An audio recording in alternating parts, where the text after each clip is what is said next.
arrive-t-on à soigner des gens avec l'art? C'est aussi la question sur laquelle s'est penché le photographe autodidacte Alain Corneau. Mercredi prochain, dans le cadre du Zoom Photo Festival, celui qui est considéré comme un pilier du domaine cinématographique au Saguenay-Lac-Saint-Jean inaugurera l'exposition « L'art qui soigne » au Centre des arts et de la culture de Chicoutimi. Monsieur Corneau, bonjour. Bonjour. Monsieur Corneau, quel est le sujet principal de vos photographies? En fait, le sujet principal, c'était de tenter de vérifier si, à partir de la pratique de l'art, puis entre autres, on va parler ici de théâtre de marionnettes, si on pouvait arriver à des résultats concrets, si on pouvait arriver à soulager des gens puis à leur procurer, je dirais, un meilleur être, si on veut. Souvent, les gens qui fréquentent l'ENAM ont connu des périodes assez difficiles, beaucoup d'exclusion, etc. Ce qui fait que pour eux et elles, quand ils arrivent à l'ENAM, ils partent vraiment de zéro. Ça va de l'écriture à aller jusqu'à la construction des décors, des personnages, des marionnettes, la mise en place, l'éclairage. Ils font vraiment de A à Z, ils montent un spectacle. Et à travers cette expérience-là, tranquillement, pas vite, bien, ils reprennent confiance en eux, etc.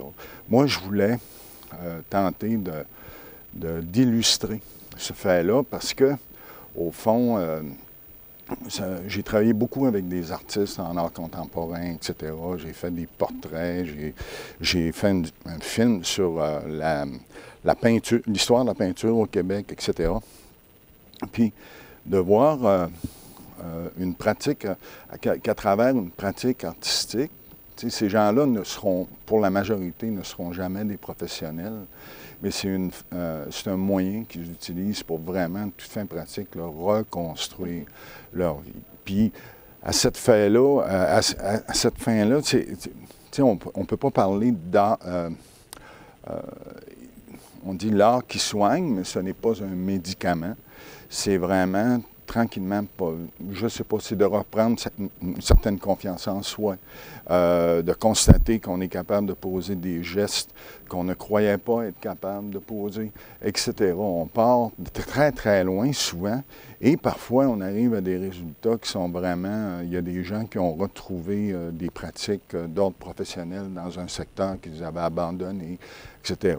Ça n'est pas une réussite à 100 %, mais c'est tout de même là, assez intéressant là, de suivre l'expérience ENAM qui dure depuis 25 ans. Et c'est quoi exactement l'ENAM? L'ENAM, c'est l'École d'apprentissage par la marionnette, l'École nationale d'apprentissage par la marionnette. Je dirais que c'est assez unique en Amérique et on peut même parler à travers le monde. Je ne dis pas que c'est unique, mais pour avoir participé à un colloque sur la santé mentale, d'avoir amené des photos là-bas en France dernièrement, étant à même de constater, là, on a rencontré des psychanalystes, toutes sortes de gens qui venaient d'un peu partout en Europe et qui sont très curieux de ce qui se passe à l'ENAM.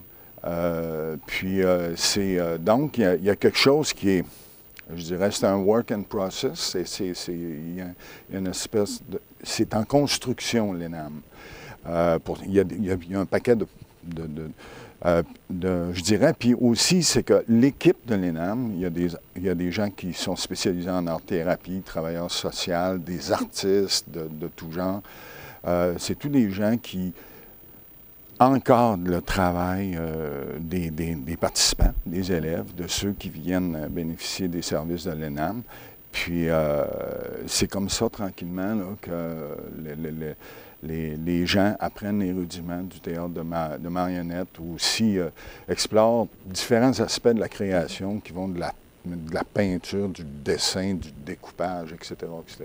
Et combien de temps vous les avez fréquentés? Bien, moi, ça a commencé avec le tournage de 5 petites capsules d'environ 5 minutes chaque à la Fabrique d'images de Télé-Québec. Et comme je me définis de plus en plus comme vidéaste et photographe, moi, ça m'a beaucoup touché ce qui se passait là. Je pense qu'on connaît toute une personne. Quand c'est pas nous-mêmes, on a tous vécu des épisodes plus ou moins faciles dans la vie, là, puis on a parfois on a besoin d'aide, etc. Moi, je me sentais concerné par ça, puis je sentais qu'il fallait qu'on en parle parce que toute la question qui entoure la santé mentale, c'est extrêmement tabou, ça fait peur aux gens.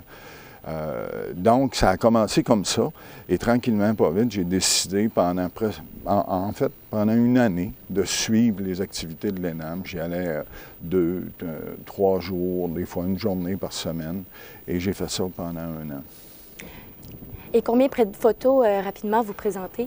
Je présente, écoutez, 25 photos. C'est peu par rapport à ce que j'ai pu capter, là. Mais j'ai essayé à travers de ces photos-là de non pas les choisir pour l'esthétisme en partant, mais davantage pour essayer de construire un peu une petite histoire, l'histoire du processus qui va de la gymnastique du matin jusqu'au brainstorming où on développe les idées, le laboratoire de français où on corrige les textes, etc., les ateliers de fabrication, les répétitions, les séances d'impro, etc.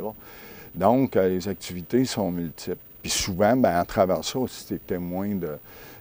tu vois autant Bien, Pierre, parfait. Merci, Corneau. Merci d'avoir été des nôtres. J'étais présentement avec le photographe Alain Corneau qui inaugurera sa nouvelle exposition « L'art qui soigne » à l'occasion du Zoom Photo Festival le 4 novembre au Centre des arts et de la culture de Chicoutimi. Au revoir.